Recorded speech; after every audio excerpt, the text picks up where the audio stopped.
What's up guys, Enkiri here, and today we're going to go over my current training routine. I started this series a little while ago and I've made 3 previous installments, I believe, which I'll link below in the description here for those who are interested. But it has been a while since I've updated this series and I've had multiple requests to do so lately, so I figured it was about time. So firstly, let's go over my current training goals just really quickly. So at this very moment, I have 3 primary training goals. Firstly, I want to sprint faster. Secondly, I want to zombie squat 430 pounds.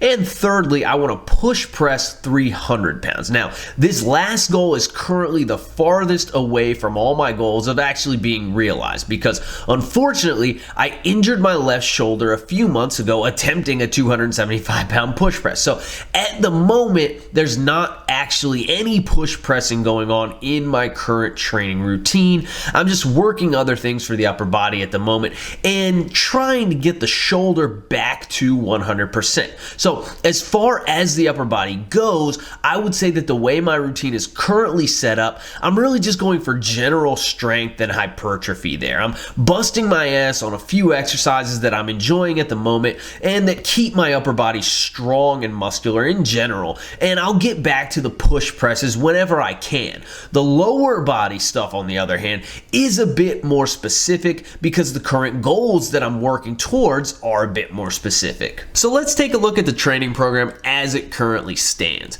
Basically, it's a 6-day per week upper-lower split. There are 3 lower body training sessions each week, along with 3 upper body training sessions each week. As you can see, there's currently a pretty large emphasis on the sprint work here, at least as far as you would expect to see in the training program of someone who isn't actually a sprinter. But like I said before, I want to get faster right now. That's one of my primary goals. I want to maximize my 40-yard dash, but I also want to segue into some longer sprint distances as well that I've never really practiced before, like the 100-meter and the 200-meter, and I want to see what I can do there. And eventually, I would like to run something respectable in the 100-meter dash. But before I divulge everything, why don't we take a closer look at the individual training sessions here so that we can see more of the method behind the madness. So starting with session 1, which is the first lower body training session of the week. This is my primary lower body day number 1, my primary sprint day.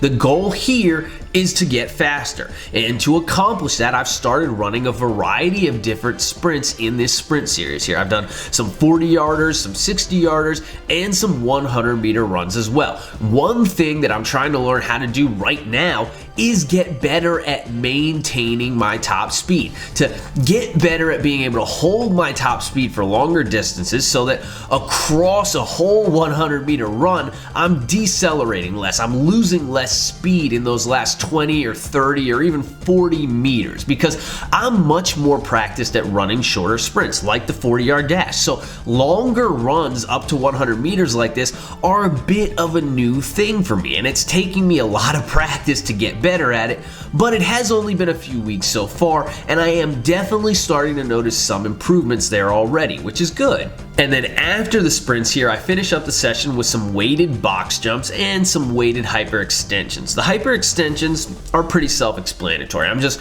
going for a good hamstring stretch here in the bottom, and I'm trying to strengthen and hypertrophy the posterior chain to aid in my sprinting endeavors. The box jumps, though, these are a little bit different. These are a little bit of a new thing for me because I'm actually doing them pretty heavy right now.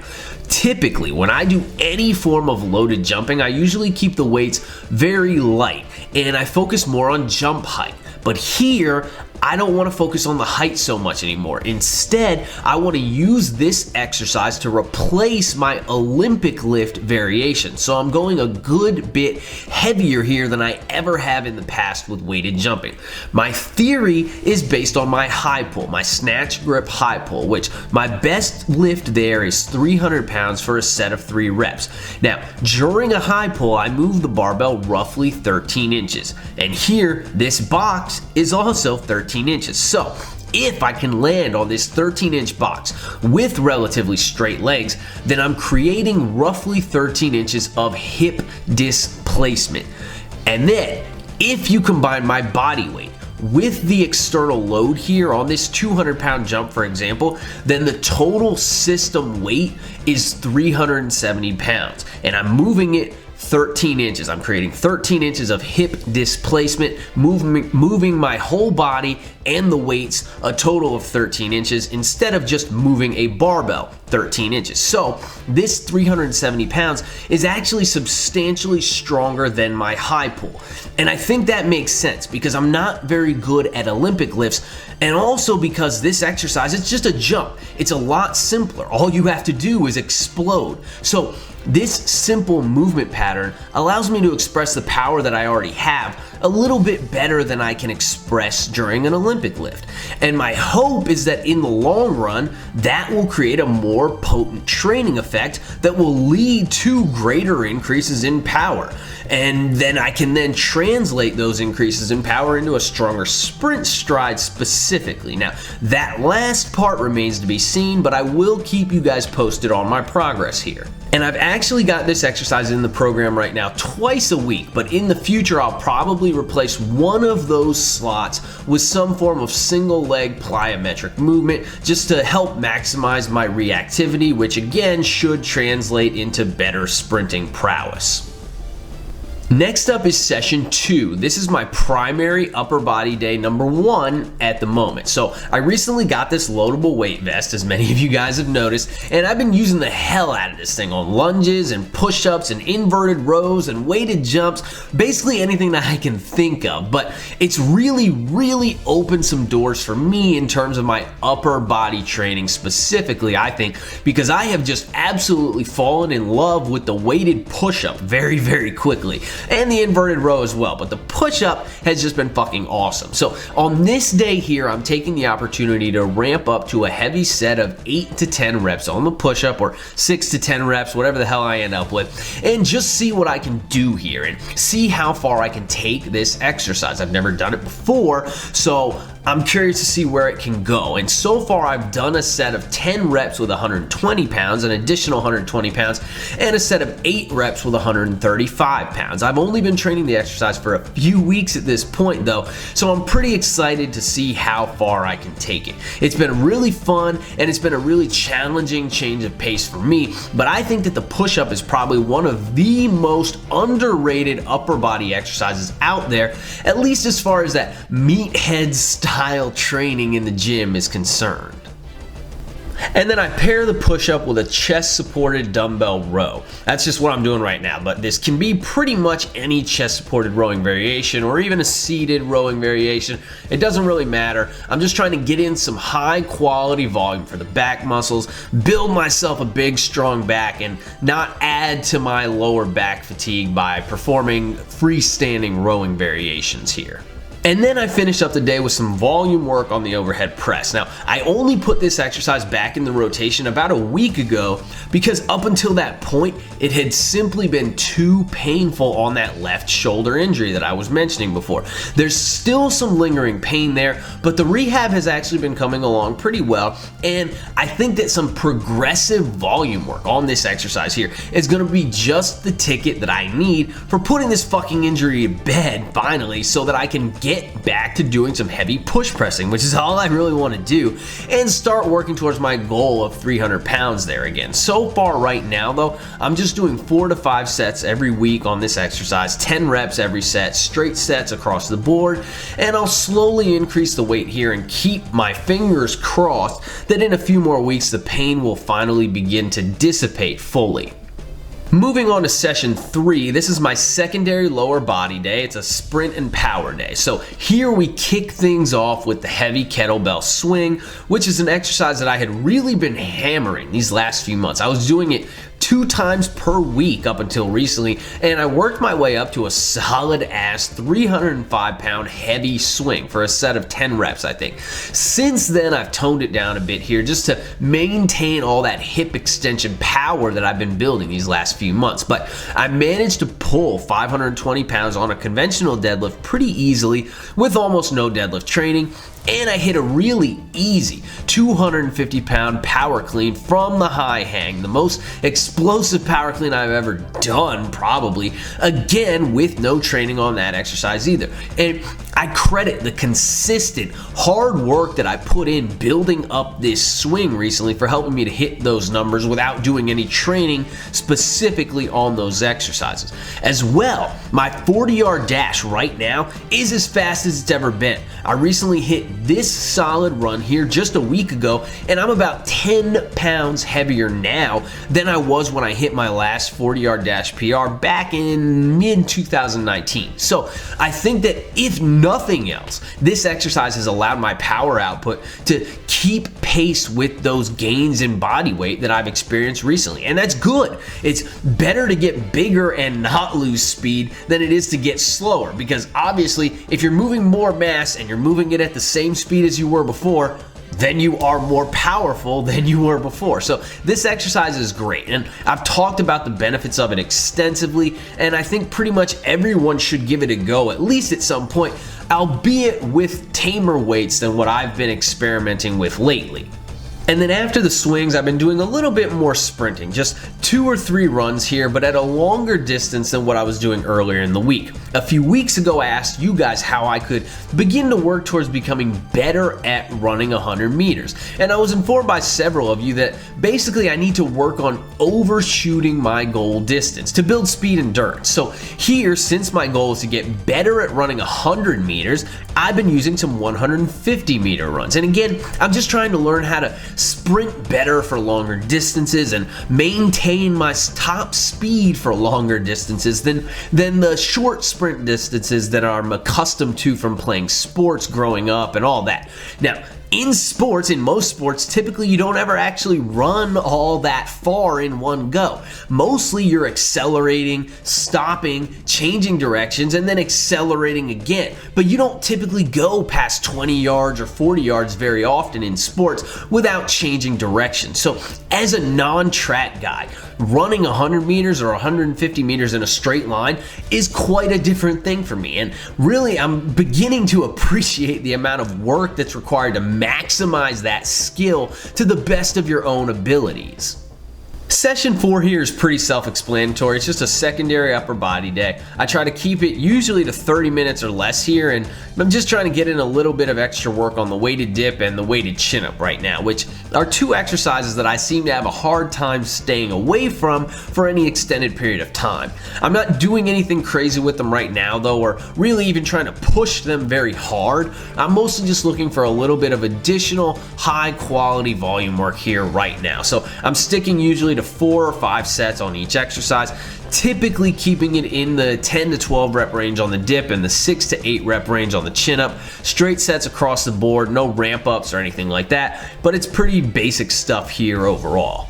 Now, session 5 is a fun one. This is my second primary lower body day of the week, and the main objective here is to work towards my second main goal right now, which is to zombie squat 430 pounds. So I've spent the other 2 lower body days here mostly working on my sprint stuff, right? So, you know, I'm kind of a strength guy at heart though, so I do have to put in some strength work for the legs too, because I can't seem to get away from squatting. But I kick it off here with a little bit of explosive work anyway, because I'm obsessed with building power also. So I lead this session off with the same loaded box jump as earlier in the week. Now, when I'm really trying to improve an exercise or any physical quality, twice a week or 2 intense sessions at that task are really what seems to be the sweet spot for me. So if I hit this exercise, this weighted box jump here twice a week for a little while, I should know pretty quickly whether it's worth keeping around for the long haul or not.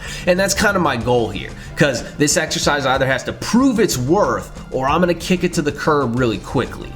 But then after that, just a few sets of explosive jumps, we move on to the zombie squat. And I may start mixing in some other variations of squats here in the near future, but we'll see. For right now, I had been hitting heavy singles here on the zombie squat for a few weeks, these last couple weeks, and I hit 385, I think, pretty easily a couple times, as well as the 400 and 405 pound singles that I posted on my channel recently, all in separate sessions, obviously. But now it's time to put my my nose back to the grindstone here. Stop trying to max out this lift and instead start training it again. Because I really want to hit 430 here, but to do that, I'm going to need to be a lot stronger. That is pretty clear to me now. So the method that I'm going to be using to try to accomplish that is one of my favorite methods, actually, and I picked it up from the late great Glenn Penley, who was an American Olympic weightlifting coach. And that method is the EMOM method, which stands for every minute on the minute. You pick a big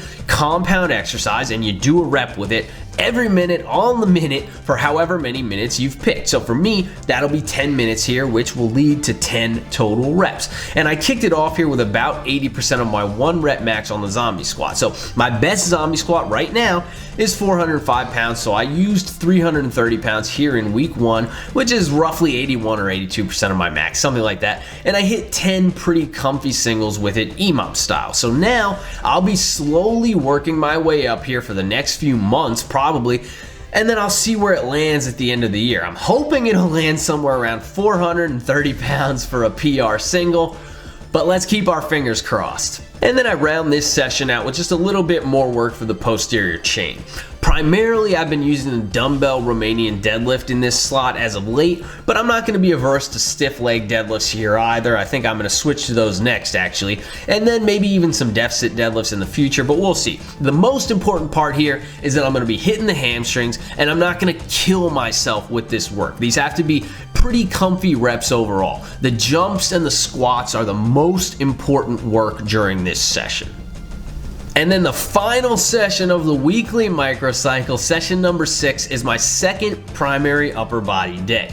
We close the week out strong here with just a load of high quality pressing volume and some heavy-ish rowing using the inverted row. So for the push-up here, I'm going a good bit lighter than earlier in the week, and I'm using straight sets this time, not ramping up or auto-regulating it. Now, one thing I've learned is that these push-ups really seem to lend themselves to higher reps, even with a lot of extra weight on your back here, but they're really good for just getting in a rhythm and cranking out lots of unbroken reps. I don't even care if I'm locking them out or not, because the sticking point here is pretty close to the bottom, but it's a very different sort of feel from the bench press and all the other barbell related work that guys like us typically do and typically focus the majority of our efforts on to work our upper bodies. Personally, I like the change of pace here, and I find this exercise a lot more fun to train than the bench press. Now, that's not to say that you should ditch the bench press altogether, but unless you're competing in powerlifting or you just want a big bench simply for its own sake, I do think there really is an argument to be made for favoring things like the push-up over the bench press as a primary horizontal pressing exercise instead of the other way around, like most of us do. And I think that I'm going to be going into great detail, a lot more detail on that particular subject in a video in the near future, but I want to work on this exercise a little bit longer before I state my case for that video there, but the argument is already formulating in my mind. And then paired with the push-up here, I've been doing some inverted rows, and I've actually been going pretty heavy on this exercise lately, at least heavy for a rowing variation like this. Typically, you won't go below 5 reps on a row like this, or the quality simply suffers too much for it to be meaningful, at least in my opinion. But here, I think I've found a pretty good balance so far in that 6 to 8 rep range. It feels pretty heavy for this exercise, considering that I can probably do 30 reps on it with body weight only, but that's just another way that I've been making the most of this loadable weight vest. I'm honestly starting to think that this is a necessary piece of equipment for any serious home gym owner, right up there with a fucking barbell. The problem is, it is already kind of starting to fall apart on me because I don't know. They told me it could hold 225 pounds. I have not gone over 135 yet, but I'm having some issues with it. Hopefully it holds up, but we'll see. That remains to be seen. If it doesn't, then I'm gonna have to figure out another way to load these exercises because I don't want to take them out of my program anymore. But this exercise here, this inverted row, is seriously highly underrated in my opinion. It's probably one of the better rowing variations out there, and it can be done pretty much anywhere. But if you can load it up progressively like this, it just becomes a fantastic exercise for really nailing the back, I think, both from a strength and a hypertrophy standpoint. So I've just been keeping the weight constant for 2 to 3 weeks at a time here, adding 5 pounds at that point and starting the process over, and it's been really great so far. And then I finished this session up with either a little bit of dumbbell bench pressing or some close grip bench pressing. I'm just chasing volume on those exercises mostly. I'm not really working the flat bench pattern too much right now because it's boring, but I did do 5 sets of 8 with 200 pounds on the close grip bench press a couple weeks ago, which after all those push-ups, all that volume on the push-ups, is really not too shabby for me. And I've been hitting some sets of 10 lately with the 85-pound dumbbells, which also isn't too bad considering the fatigue going into that exercise. Here, I just go with whichever one I'm more in the mood for that day, and I knock out a few extra sets to close the week out strong. And it was a doozy, but I think that pretty much covers it, guys. Another installment in the books. But I think that videos like these are really good because I'm in sort of a weird situation in that I'm not a competitive athlete, but I don't train for a strength sport anymore. And I don't train solely for strength or hypertrophy anymore, which is pretty much all you get out of the quote-unquote fitness industry these days. There are a lot of strength athletes, there are a lot of bodybuilders, and then there are a lot of pseudo bodybuilders. And there's a lot more to overall fitness and overall health and overall strength and athleticism and movement capacity than those kind of narrow scopes that people tend to view fitness through. And for me, I think that being on both sides of the fence here, all sides of the fence really, but not really being married to anything, has afforded me a lot of privileges and a lot of freedoms in the way that I go about programming things for myself and just go about my own training in general. And a lot of that has really helped to shape the training philosophies that I have today, and I think it's important to pass those ideas on and provide a different perspective and different ideas to you guys than what you're typically inundated with on a daily basis, which, to be frank, is pretty much mostly just the same regurgitated crap on repeat. So I hope that you guys enjoyed the video. If you did, be sure to throw it a like.